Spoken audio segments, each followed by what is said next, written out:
বিএনপির ভারপ্রাপ্ত চেয়ারম্যান তারেক রহমানের নেতৃত্বে আগামীর বাংলাদেশে জনগণের উচ্চাকাঙ্ক্ষা বাস্তবায়নে এখন থেকেই নেতাকর্মীদের প্রস্তুতি নেওয়ার তাগিদ দিয়েছেন দলটির স্থায়ী কমিটির সদস্য আমির খসরু মাহমুদ চৌধুরী।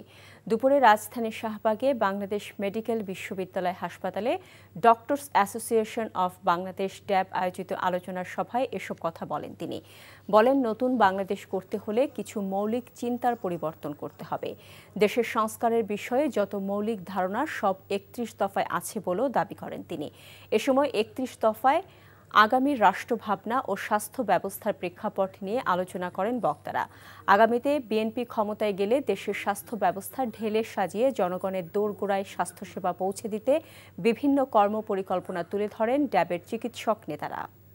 যে ভাবনা, যে চিন্তা, যে রূপরেখা তারেক রহমান সাহেব ৩১ দফাকে নিয়ে চিন্তা করছে, স্বাস্থ্যসেবাকে নিয়ে চিন্তা করছে, এই মেসেজটা যদি আমরা ভালো করে মানুষের কাছে পৌঁছে দিই, 50% of the job is complete. নতুন জেনারেশন, নতুন প্রজন্ম তারা কিন্তু অনেক সজাগ। তারা চায় তাদের জন্য কি আছে, তাদের স্বাস্থ্যের জন্য কি আছে, তাদের শিক্ষার জন্য কি আছে, তার কর্মসংস্থানের জন্য কি আছে, কত কম সময়ে কত বেশি আপনি পারফর্ম করবেন আগামী সরকারে গেলে। এটা হচ্ছে এক গুরুত্বপূর্ণ বিষয়।